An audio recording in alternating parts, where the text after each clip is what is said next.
آها مراده د بغیرتو تنه دې نیولې ده واجي وا منم دې دا وګوره دې خواته یو ګډیږي بل خواته بلې ګډیږي ډمانې ښځې دي په خپله هم ډم سړی دی.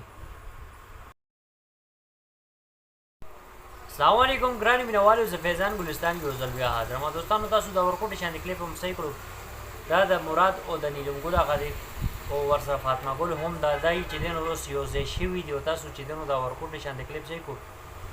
دل کی دړکن دا سندره هم ورسره داسې ښکلې لګولې ده، ولې چې د مراد دړکن خو نیلم ګل ده او نیلم ګل د مراد دړکن دی او فاطمه ګل چې دی نو بس په منځ کې یو اصغی دی.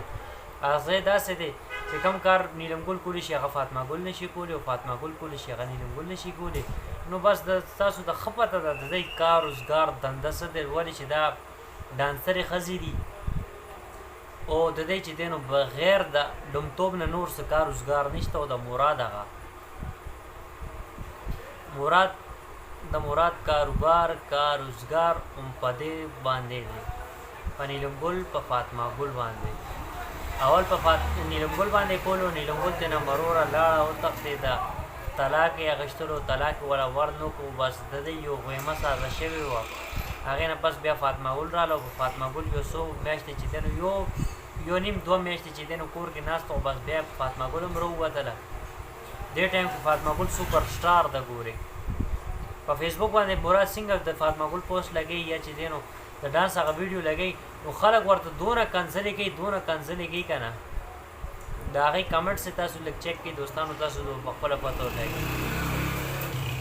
اوس خو چې دی نو نیلم ګل هم ورسره یو ځای شوې ده، فاطمه به چې دی نو بس ډانسونه مانسونه به کوي او نیلم ګل به هم ورسره کوي او د مراد 15 واړه ګوتې په غوړو کې دي دې ټایم کې.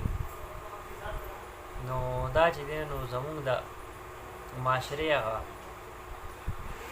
آرټسټانې دي او خپل ژبه کې ساده ژبه کې دا ووایم چې دا زمونږ په معاشره کې ډمان دي.